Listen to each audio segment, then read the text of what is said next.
Okay, so I have no clue how long this is turning out to be. I know it's long. If I can get this all onto one video, this might be a good place to pause if you have to watch it in stages, because I'm going to go to the next thing. So all of that happened. And then before all of this happened with my dog, I was sure the next video was going to be about something about the mountain of the Lord, because he's just kept bringing that into my path. And so I was journaling about it, and I was looking at things and taking screenshots of verses and stuff. But somehow when I made the last video and I deleted stuff out of my phone, I deleted that by accident all out of my phone. So I was noting that I needed to look all those things up again. And let's see. So with that, there's a couple things. One thing he was bringing back to memory is I'd had this dream, and there's lots of parts to this dream, but one part, I was up on this mountain, and there was these pillars, and it was like I could see that it was an old building that had been torn down, but they were resurrecting or building a new building in its place, but it wasn't finished. And there was I had a sense of a king, like the dwelling place of the king or something. At first it was like the president of a college, but then I had the sense that it meant king. And then behind a door, there was something crouching. It was actually like Jim Carrey. So it was like this deceiving thing. And I was thinking about a certain movie where he was pretending to be something that he wasn't, and it was discovered. So it was like the thought that I journaled there was like sin crouching at the door. So I just kind of journaled these things, and that place at the top of this mountain was overlooking like a city, and it was real high up and had a major view. Well, that place I recognized when I had spent time in the secret place of the Lord. Another place that I visited him was high up on this mountain, and it was under this tree. And to my left, I could see that same scene overlooking the world, overlooking a city. And different things happened in the secret place, but one thing was he had asked me to, he just had a conversation with me, and he was asking me questions and I was answering.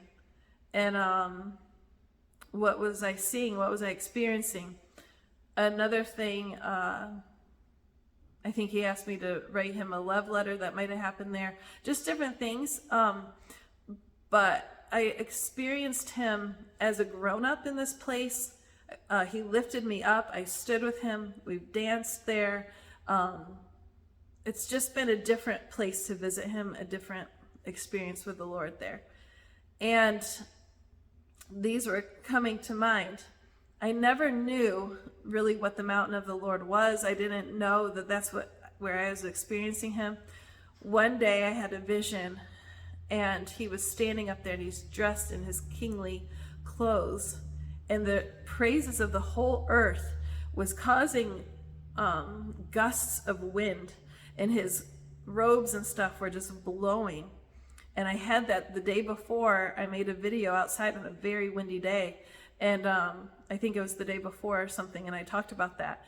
And I was just like, wow, God, what is happening? And so anyways, bringing all these things to mind, and I'm now growing in my understanding of the significance of all of these things, the river and the mountains and all these things. I listened to this lecture that was answering so many of my questions. I'm going to put it in the notes for you. I highly recommend you listen to this. But I was starting to see the importance of geography, the patterns. I was starting to see that Eden is the place he's been focused on this whole time. I was starting to see that how he left, he comes back. I was starting to see this vision I was having of the Lord meant something way more than I knew. I was experiencing him, I think on the Mount of Olives, like when he touches down, I was experiencing him in his home. I'm starting to understand he made himself a dwelling place in the Garden of Eden. Eden was a territory, and the Garden of Eden was an enclosed place there. And the layout of Eden mirrors the tabernacle. It mirrors the temple. And this has been his area of focus in all of these things that happened with, I was noticing all the different mountains, and I don't have, a depth of knowledge when it comes to the geography of Jerusalem and the Holy Land and all the things to know, but I started to see, and he was talking to me about how, remember he said, I'm mysterious, but I'm precise. And he keeps opening up the precision. And this is maybe the most powerful one I've ever gotten so far. And this is the part that intimidates me because it's big. But what happened on Wednesday night is we went out for our prayer meeting, and so she had just looked up a list of scriptures. She looked up a topic and she just read through a list of scriptures. And at the very beginning, when she opened up the evening, I just was like, wow, God, that's amazing, because I had just read from the same chapters, 5 of the same chapters: Hebrews, Isaiah, Romans, Revelation. I don't know. There was 5 of them. And I was just like, where did you get that list? Because I thought maybe the Lord had downloaded it to her and she was just saying what the Lord said. Because she gets words like that. And she's like, oh, I just looked up this topic. It was just a list of scriptures. I'm like, that's amazing, because I just read from those same chapters just later in the chapter. So I went through all of those that I remember, took screenshots. I already had a bunch of them. But I looked them up again and retook them. And the Lord again took me back to the verses about the river in Ezekiel and in Revelation, and about the tree in those places, something in Habakkuk, I think, Zephaniah, the day of the Lord.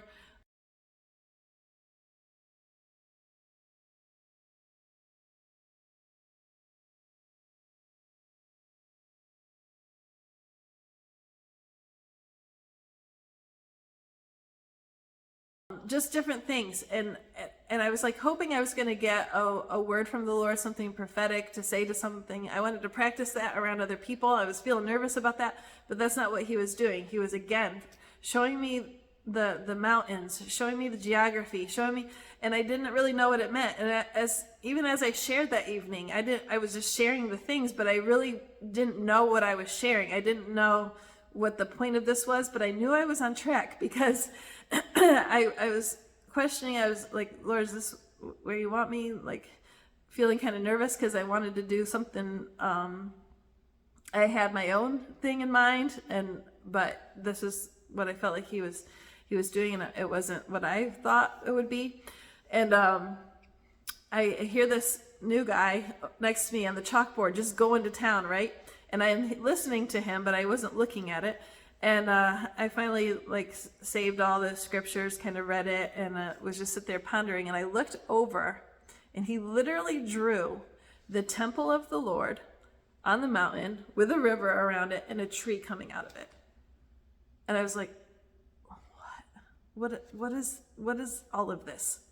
What am I supposed to be seeing? And we had a conversation. We talked about when the Lord touches down on the Mount of Olives and it splits, and it splits in the 2 sides. One goes north and one goes south, and then we were talking about the river, and I was like, I wonder if the river is like the water breaking, And then we started talking about that whole thing with the childbirth and kind of like how we're all in this womb, and sometimes we get attached to our womb, and we don't want to leave the womb. We don't want to leave the safety and the comfort of the things we know to be birthed out into something greater. We just kind of had that conversation. Well, today, right up until I was making this video, I found, I was jotting down these things. This is what Abe brought to me today, this morning. Okay, so he just brought it to me, and I'm like, are you kidding me? Because I started to think about the Garden of Eden, because in Revelation 22, it's Eden restored, and it's geographical. It's talking about these things. It talks about the tree and the mountain and the rivers, and the same thing in Ezekiel when he saw his vision, and it's talking about Eden being restored. So it's talking about, the hope of our future. And so this is what Abe brought to me today in his book of mysteries. Okay, so this is day 282, into the garden. And I just know at this point, I don't know if I'm explaining this well, but there's just all of these things starting to form, but it hasn't gelled yet. But he keeps pointing me to these specific places in the Bible, and he's showing me they're connected, but I don't fully understand it yet. But I knew this was another piece, so I'm gonna read this to you. He brought this to me this morning. It was late afternoon. We were sitting inside one of the gardens of fruit trees. A question, said the teacher. What was God's first act toward man after the creation? To create woman? Before that? I don't know. It was to take him somewhere. Into the garden. The Lord took the man and placed him in the Garden of Eden. God's first act toward man was to bring him to a place of life, fruitfulness, and blessing. And when did God bring him into the garden? On the 6th day. Messiah died on the 6th day, Friday. And what happened to him that day after the crucifixion? The work of redemption was finished. They took him down from the cross and they laid him in the tomb. But it wasn't just any tomb, said the teacher. What do the scriptures say of that place? In the place where he was crucified, there was a garden, and in the garden, a new tomb. It wasn't just a tomb, it was a garden tomb, a tomb in a garden. And the next day, God brought man into a garden. So on the 6th day, man brought God into a garden tomb. A garden is a place of life, but a garden tomb is a place of death. So God brought man into a place of life, but man brought God into a place of death. The Garden of Eden was a place of blessing, but the garden tomb was a place of sorrow. The Garden of Eden was the place of God's creation. The garden tomb was the place of man's creation. So God brought man into the place of God's blessing, but man brought God into the place of man's curse. Why? God allowed himself to be brought to the place of our curse to give us the power to leave that place, that he might once more bring us to a place of life and to a life of his blessings. The mission. It is the way of the sacrifice and dying to self that leads into the garden. Choose to walk in that way and enter the blessings of the garden. Genesis 2:15, Song of Solomon 6:2, Luke 23:43, John 19:41 through 42. So again, I started to see patterns. I started to, I see how intentional he is and how precise he is, and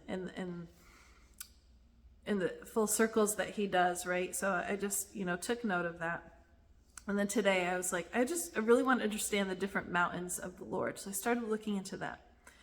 And I found this article that just rocked my world. And like I said, I'm going to put that in the notes for you. I'm going to pause here and kind of review my notes and share with you some of what I discovered.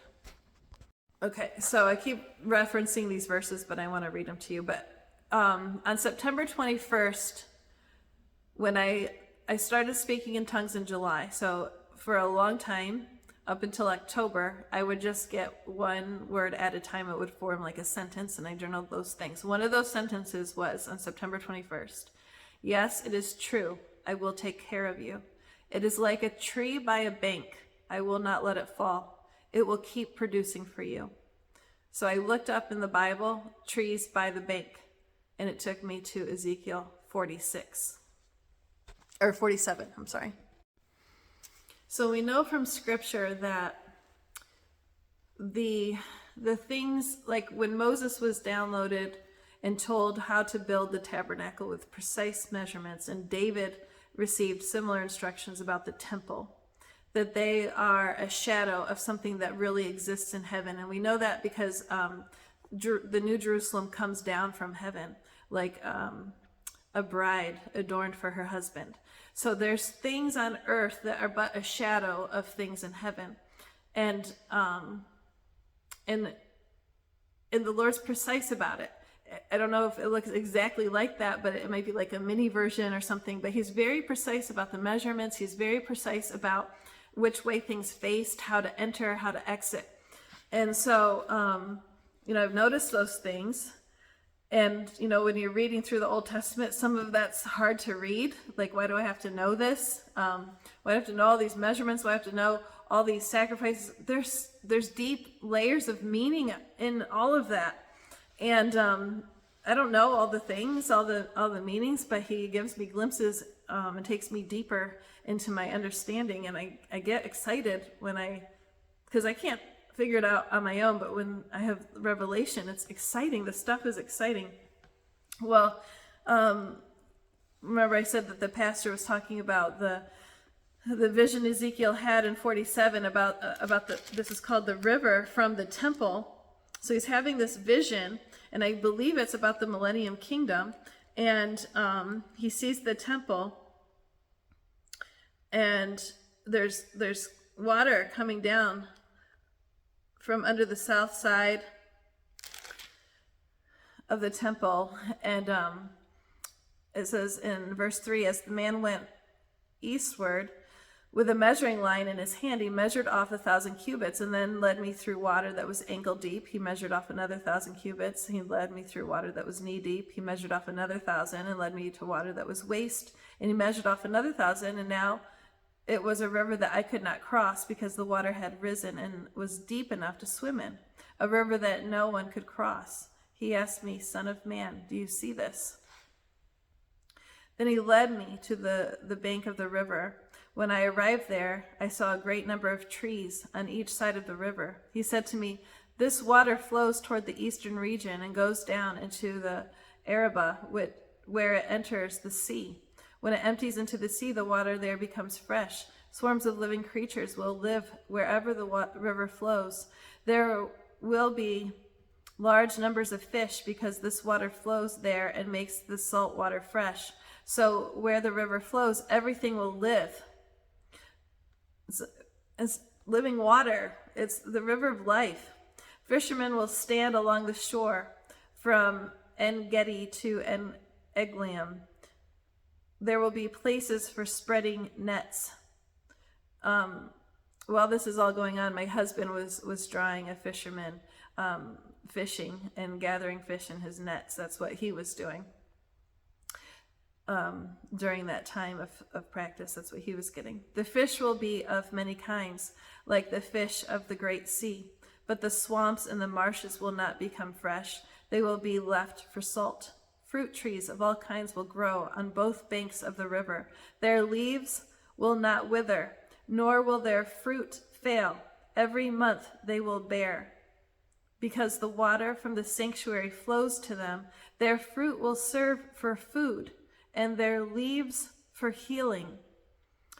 And I was just thinking about the true worshipers in the revival, and the leaves falling, and the vision of the rock being split and the water coming out, and the leaves. I saw leaves falling on the left and leaves falling on the right, and leaves falling into the river that formed. It says here, and their leaves will be for healing. So, I just feeling and hearing the pieces, but not putting it together, not fully understanding. In Revelation 21, it talks about making everything new in the New Jerusalem. And then in Revelation 22, the river of life. Then the angel showed me the river of the water of life, as clear as crystal, flowing from the throne of God and the Lamb down the middle of the great street of the city. On each side of the river stood the tree of life, bearing 12 crops of fruit, yielding its fruit every month.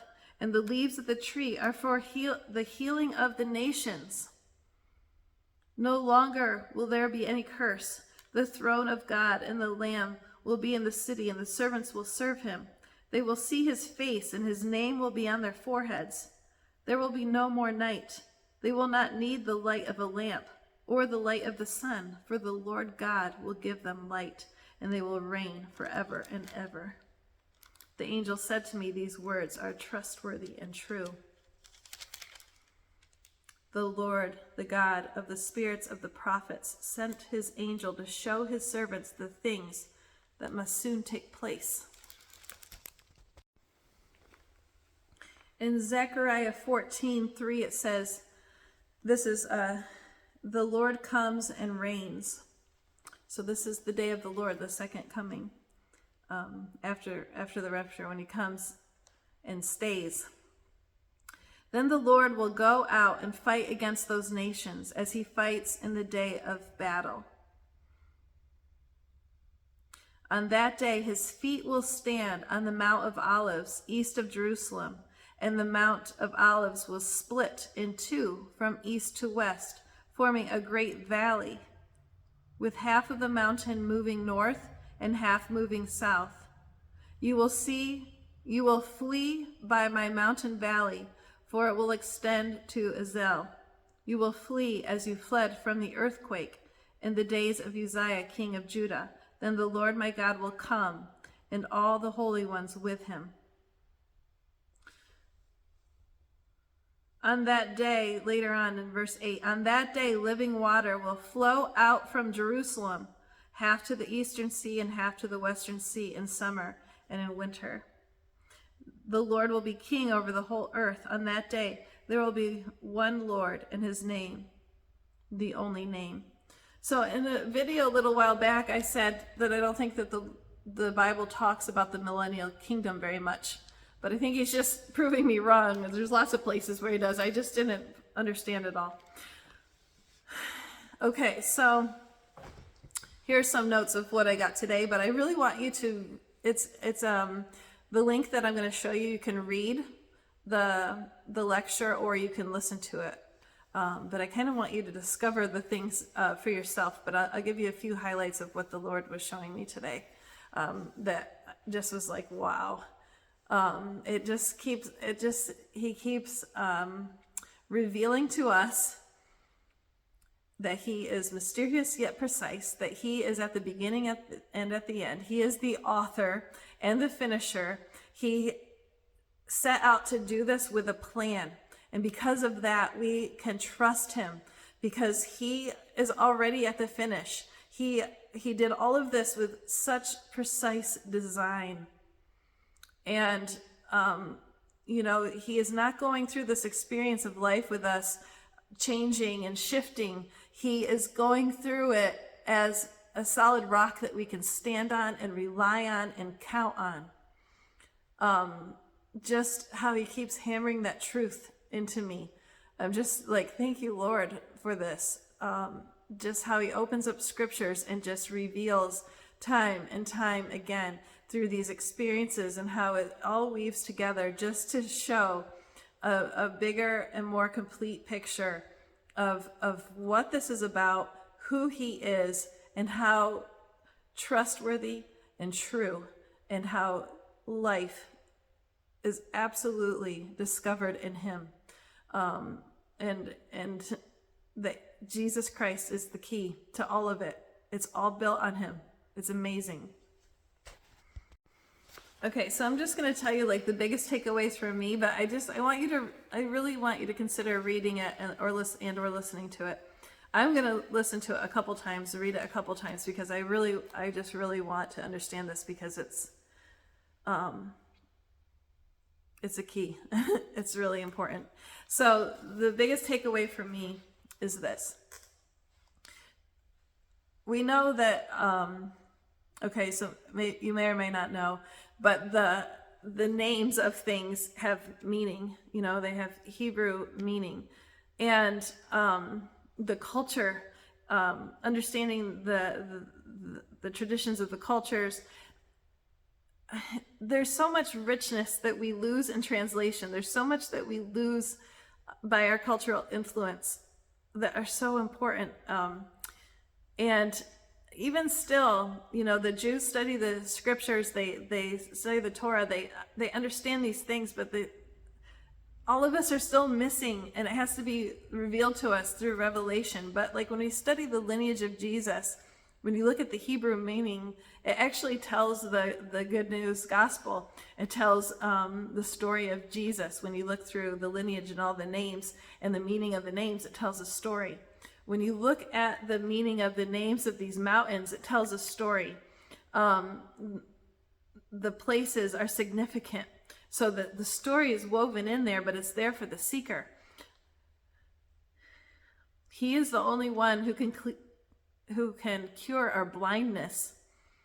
So what I'm seeing is, like, I've always felt like this, that the truth is right there in front of me, but I don't have the eyes to see it. I felt like that since I was a kid. I knew there was more, but I just didn't have the eyes to see it. And the best thing that explained my condition to me is I once read or listened to or something, that there are some cultures that still are some places in the world where the people do not see the color blue because there's not a language for the color blue. And how some of the really old writings didn't include the sky as blue because they didn't have the language for it, so therefore they couldn't see it. So it's like you almost have to have the language for your eyes to be opened. So if you haven't been taught something, you can't see it almost.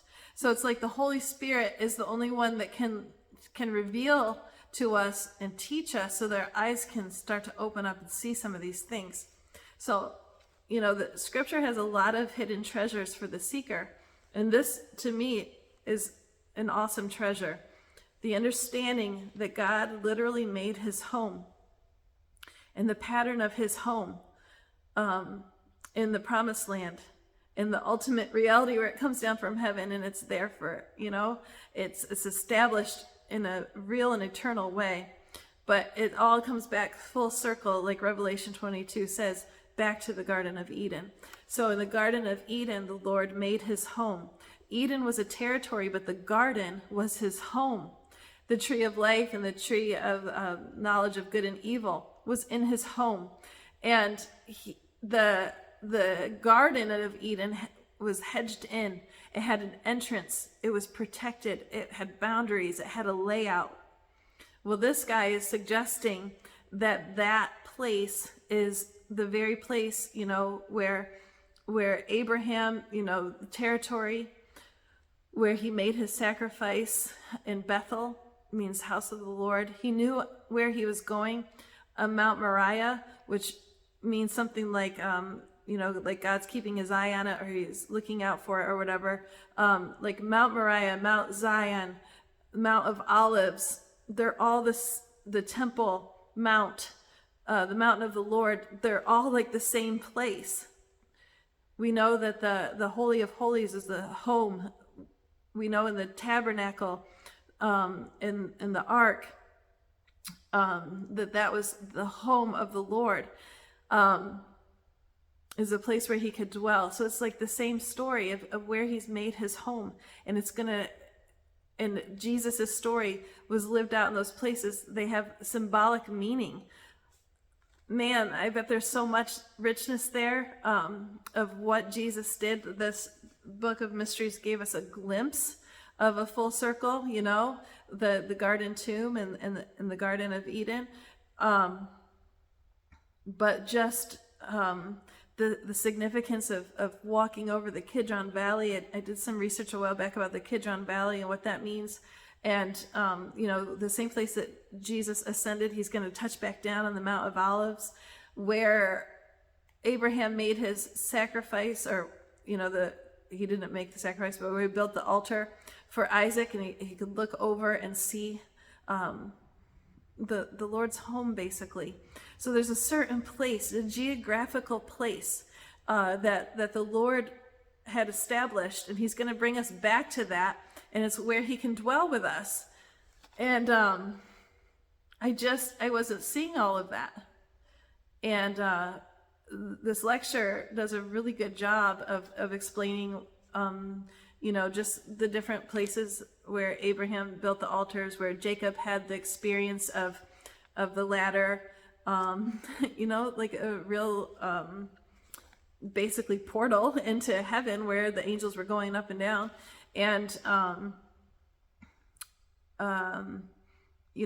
where the temple was built, the layout of it, the articles and all their meanings, and just the precision. It's like the things in his home. It's a shadow of what exists in heaven that's going to be coming down to a specific geographical place where all of this spiritual journey and story of our Bible has played out and will continue to play out until it's finished.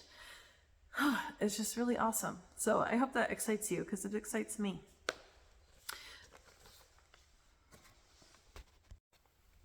Okay, so I'm going to finish up with this. So let's see so when people were sharing, the different things on Wednesday night, the woman who leads the worship, she had a couple words, and she kind of just wrote them out with colored pencils. And the one I'm going to just post as a picture at the end for you to read and look at, and maybe take a screenshot for yourself. And one of the words that she said was, she didn't know what it meant or who it was for, but advance to go, collect your reward. And I didn't really know what that meant either. Then my son, what he was busy doing is he was cutting out these really quite perfect little rainbows out of paper, and he just handed them out to everybody, and they were like, why did you do that? And he didn't know why. But it reminded me, the other day, my mom had an experience. She was outside feeding her chickens, and there was a rainbow, and she felt perfectly centered in this rainbow with this flock of geese. And I was like, wow, I hope that means, Mom, that a promise that we're going to fly soon, and your family, your flock is going to go soon. And so my son handed out those rainbows, and I just felt like, children of the promise that we've been talking about, and the kingdom. And then, like the next day, or maybe on the ride home talking to my friend, we had the revelation, advance to go, collect your reward. Go. She's the one that also received the word a long time ago. It's go time. Advance to go. We're going to go and collect a reward, which is going to be, deliverance, the birth, being birthed out of this place. Now, I'm not saying that because I want to escape. While we're here, we have a job to do. I'm not trying to escape that, but it is a hope. It is a hope that there is something to look forward to. There is a happy ending at the end of the rainbow, So anyway, the word that she received that I'm going to put here at the end for you, I felt like it was for me. I felt like it was for you. I felt like it just fit perfectly, just with what the Lord's been doing and teaching us. And it was just encouraging. And so anyway, I don't know if this is going to be one video or two. I really don't have a sense of how long this is. But however it works out, I really hope that it was presented in a way that made sense and took you somewhere deeper with the Lord, like it did me. So I just want to say again, thank you so much for giving me a little bit of space and time, and for not freaking out over that. You've been nothing but supportive and encouraging and loving and prayerful, and it's just been beautiful. So I just thank you so much for that. And I didn't know it was going to be that long, but it was as long as it needed to be. You know, the Lord, right up into the last moments before making this video, was tying the things together. I didn't even know this video was going to include anything about the mountains and the trees and the geographical things. And he, right up until the last minute, I was like, okay, I guess that's material for this video as well. So, you know, I don't do any of this on my own. He just puts the things, and I just explain it as it goes, and it ends up being a lesson. And he is a great teacher. He is a beautiful storyteller. He is precise and mathematical. He's all the things, and we love our Lord, don't we? And we just give him all the praise, all the glory, and we just want to go deeper and deeper and deeper in our love and appreciation and our worship of our Creator God, and just look forward to what He has. For me, and I hope for you also, I'm not feeling like so detached from this world that I can't keep loving the people and that I'm not present. You know, I'm still here, but my hope and my faith is getting stronger and stronger, and I'm getting, you know, less fearful, and I just feel Him equipping us and preparing us for what's next. And so I hope you're feeling that, you know, strengthening in your spirit too, and your hope increasing for the things to come, and also feeling rest in the areas that we don't yet have a handle on, that we don't feel, you know, that we've matured in or overcome yet, but just keep holding on to Him, stay engaged in the conversation. He's not finished, you know, but He will finish. He will finish. That's His promise. We can stand on it. Okay. He is a God He's shown us He's reliable. He's unchanging. He's already got it all figured out. All right. So I love you all, and we'll see you in the next video. God bless you.